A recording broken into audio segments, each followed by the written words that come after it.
Sais-tu qu'avec Christ comme guide, chaque défi parental peut devenir une opportunité de grandir?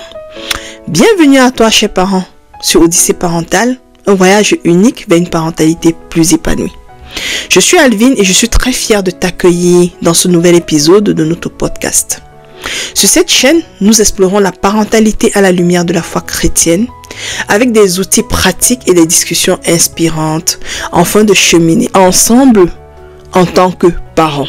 Aujourd'hui, je fais cet épisode pour te faire comprendre qu'être parent, c'est semer chaque jour et de continuer même si tu ne vois pas immédiatement les fruits de ton travail, les fruits de tes efforts, les fruits de ton labeur.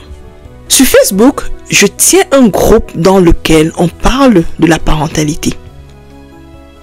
Si tu veux nous rejoindre, il te suffira de faire la recherche en tapant « Être parent selon le cœur de Dieu ». Nos enfants, les leaders de demain. Une maman de mon groupe m'a contactée, toute découragée. Elle a l'impression que tout investissement en termes de temps, d'énergie, d'argent qu'elle met dans l'éducation de son fils ne sert à rien. Ça ne semble pas porter les fruits. Notre discussion m'a inspiré cet épisode. Et je me suis dit qu'il y a probablement plusieurs parents qui ressentent la même chose que cette maman. Alors aujourd'hui, je veux encourager un parent qui traverse des défis dans l'éducation de ses enfants, qui se dit que ses efforts sont vains puisqu'il ne voit pas de résultats positifs et qui est sur le point d'abandonner, de baisser les bras. Alors je t'invite à rester jusqu'au bout de cet épisode. Nous allons organiser cet épisode en deux parties. Dans la première partie, nous allons voir 3 choses importantes que tu dois comprendre en tant que parent. Et dans la deuxième partie, nous allons te donner des exemples de petites choses que tu peux s'aimer au quotidien et qui, avec le temps, porteront des fruits. Je veux que tu saches que être parent, c'est avant tout un acte de foi et d'amour inconditionnel. Chaque sourire, chaque mot d'encouragement, chaque limite posée avec bienveillance est une graine semée dans le cœur et l'esprit de tes enfants. Ces semences prendront du temps avant de donner les fruits, des bons fruits. Et ce temps varie d'un enfant à l'autre. Alors s'il te plaît, chers parents, ne sois pas déçus et découragés de ne pas percevoir assez rapidement les fruits de tes efforts. Est-ce que tu sais, par exemple, que il faut 3 à 4 ans à un pomiculteur. Le pomiculteur, c'est celui qui cultive des pommes.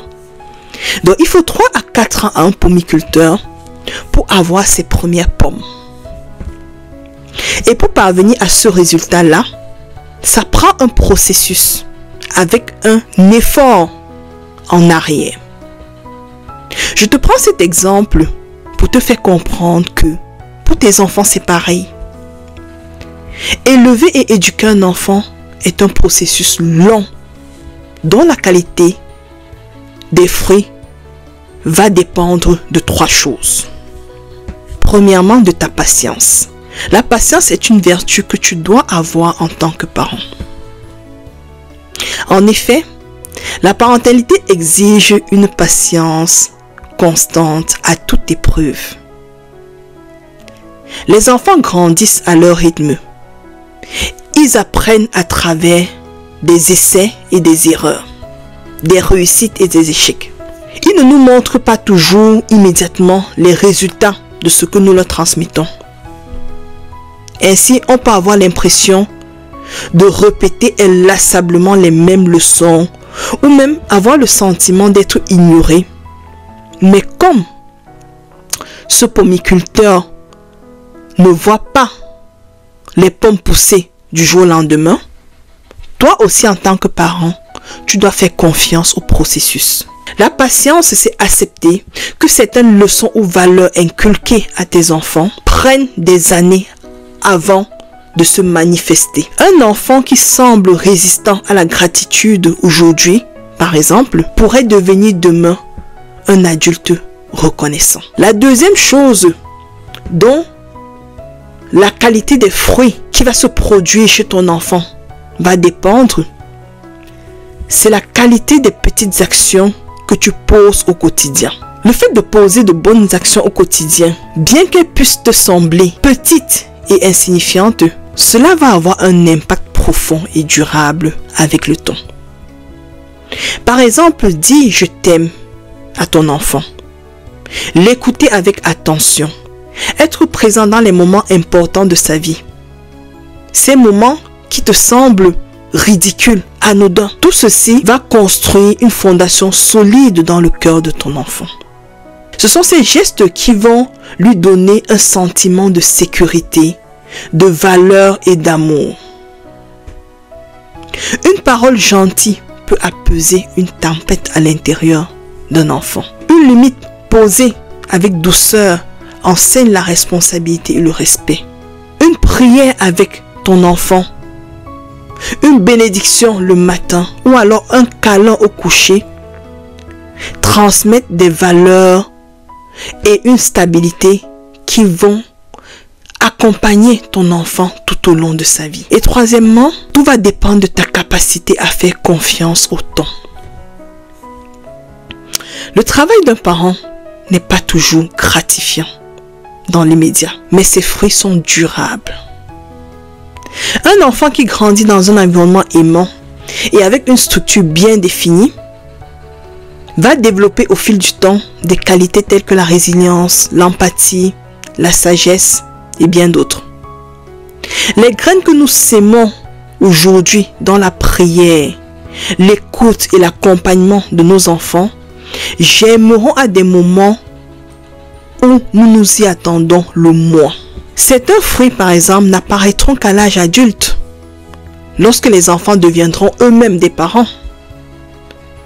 À ce moment-là, ils se souviendront alors de nos efforts et comprendront la portée de nos actes. Maintenant, nous allons voir quelles sont ces petites choses que nous pouvons faire au quotidien, s'aimer au quotidien chez nos enfants et qui porteront des fruits demain. Je vais vous donner des exemples en me basant sur ce que j'inculque à mes propres enfants. La première chose, c'est le pardon. J'enseigne à mes enfants l'importance de pardonner et de demander pardon. Je les amène à apprendre à réparer le tort qu'ils causent à autrui et à s'excuser. Je les apprends également à ne pas avoir la rancune tenace et à apprendre à pardonner une personne qui leur a fait du tort.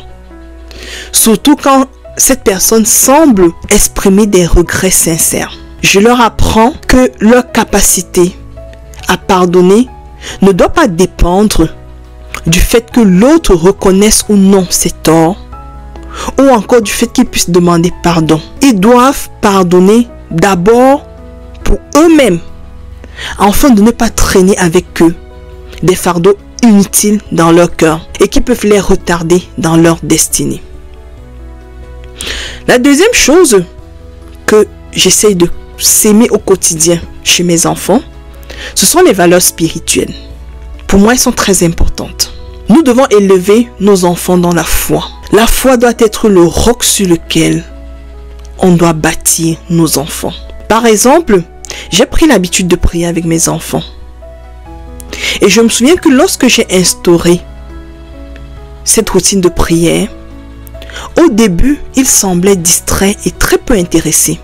Mais je ne me suis pas découragée, car je savais qu'à travers cette routine, j'étais en train de créer une fondation spirituelle en eux. Avec le temps, ma persévérance a fini par payer. Et aujourd'hui, ce sont mes enfants qui me réclament la prière. Gloire à Dieu. Donc, si toi aussi tes enfants ne semblent pas intéressés par les choses spirituelles, ne baisse pas les bras, chers parents. La troisième chose que j'inculque à mes enfants, c'est la persévérance. Je les apprends à persévérer dans tout ce qu'ils entreprennent. C'est très important d'apprendre cela à nos enfants. Ça les évite demain d'être des adultes qui ne vont pas au bout des choses. Par exemple, si tu as un enfant qui rechigne à faire ses devoirs ou à reviser pour un contrôle, en tant que parent, sois patient et accompagne-le malgré ses plaintes. Répète-lui l'importance de l'effort et motive-le à persévérer. Des années plus tard, ce même enfant réalisera que cette habitude de travail acharné que tu lui as inculquée dès l'enfance est une clé de son succès. Sinon, la principale clé de son succès. La quatrième chose que je m'évertue à inculquer à mes enfants, c'est la gentillesse envers les autres. Je les apprends à être gentils, à être bienveillants envers les autres. Même si la personne en face a une attitude désagréable, offensante, je les apprends à rester gentils et bienveillants. Je trouve que la gentillesse et la bienveillance, c'est une valeur qui se fait rare de nos jours. Parce que quand je vois à quel point des enfants de maternelle peuvent être vaches avec leurs camarades, je me dis que chaque parent doit prendre ses responsabilités et s'atteler à semer des graines de gentillesse et de bienveillance chez ses enfants. Plus concrètement, nous pouvons encourager nos enfants à apprendre à partager avec ses camarades, à dire un mot gentil à quelqu'un qui semble triste. Croyez-moi, même si l'enfant ne comprend pas toujours l'importance de ces petits gestes, au fil du temps, il va développer une attitude bienveillante et empathique envers les autres. La cinquième chose que je m'évertue à inculquer à mes enfants au quotidien, ce sont des limites et la discipline. Pour pouvoir bâtir les leaders de demain, des adultes équilibrés, nos enfants ont besoin qu'on leur pose des limites et qu'on leur applique une certaine discipline. Ils ont besoin d'un cadre structuré avec des règles, ce qui va leur permettre de développer une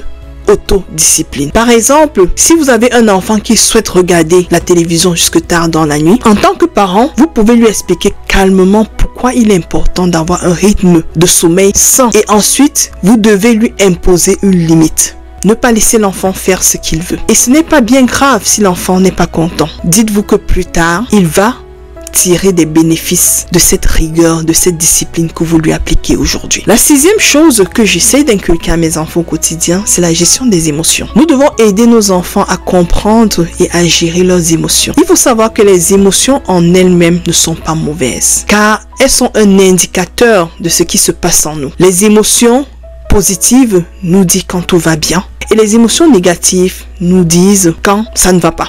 Les émotions négatives vont devenir dangereuses lorsqu'elles sont mal gérées.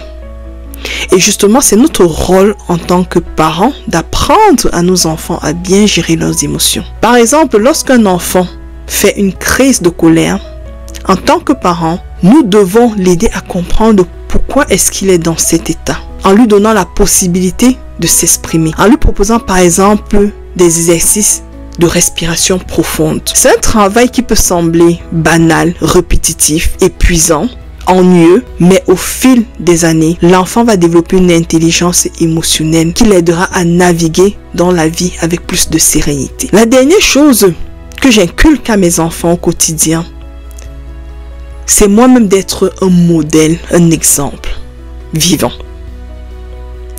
Il faut savoir que nos enfants sont plus marqués par ce qu'ils nous voient faire que par ce que nous pouvons dire. Alors, je nous encourage à être des modèles vivants dans nos comportements, dans nos habitudes, dans notre caractère, dans nos paroles, dans nos gestes. Nous devons être des modèles. Les comportements, ce que nous voulons voir se développer chez notre enfant et qu'il puisse le manifester, nous devons commencer par incarner ces choses-là. Par exemple, un parent qui dit toujours merci s'il te plaît, ou qui aide les personnes qui sont dans le besoin, enseigne par l'exemple. Sur le coup, même si l'enfant ne réagit pas ou bien n'imite pas le parent, il va intérioriser ces comportements-là. Et plus tard, ces habitudes vont réapparaître dans son propre comportement à lui. Donc, chers parents, ne vous découragez pas. Car vos efforts, ces petites graines que vous sémez au quotidien sont en train de germer progressivement. Continuez à les arroser avec beaucoup d'amour, avec de la bienveillance, avec une discipline bienveillante. Et, croyez-moi, vous verrez les fruits. Je profite de cet épisode pour t'annoncer le premier épisode de notre talk show Des racines dans la foi, des ailes pour demain. Ce talk show est une émission web qui porte sur la parentalité. Et dont le but de cette émission, c'est de pouvoir aborder des sujets édifiants pour pouvoir aider les parents à grandir et à devenir meilleurs dans l'éducation de leurs enfants. Alors, le premier épisode de cette année se tiendra le 8 février à 13h heure de Montréal. Ça se passera ici sur la chaîne YouTube. Et le thème de cet épisode-là, c'est l'amour conjugal, une école pour nos enfants. Dans cet épisode-là, nous allons voir comment, en tant que parents, nous pouvons être des modèles d'amour, de respect et de résilience pour nos enfants. Je t'invite à ne rater cet épisode sous aucun prétexte, car les invités qui interviendront vont nous édifier. Si tu n'es pas déjà abonné à la chaîne, abonne-toi, active la cloche de notification afin d'être averti dès que nous serons en live. Voilà ce que j'avais à partager avec toi aujourd'hui dans ce podcast. Je vais te quitter avec cette parole de Galates 6:9. Ne nous lassons pas de faire le bien, car nous moissonnerons au temps convenable si nous ne nous relâchons pas. Ce passage biblique est une invitation à semer avant de récolter. Alors, en tant que parents, nous sommes appelés à semer chaque jour avec amour et persévérance, en sachant que Dieu fait grandir les graines plantées dans le cœur de nos enfants. Être parent, c'est semer avec foi et amour et attendre avec patience la manifestation des fruits. Être parent, c'est croire que chaque effort compte, que chaque mot et chaque geste ont un impact durable.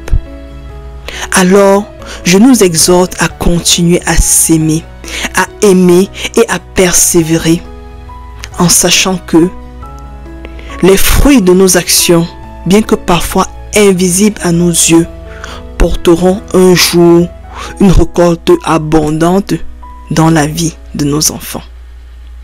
Je te remercie de m'avoir écouté et je te dis à très bientôt pour une autre discussion inspirante.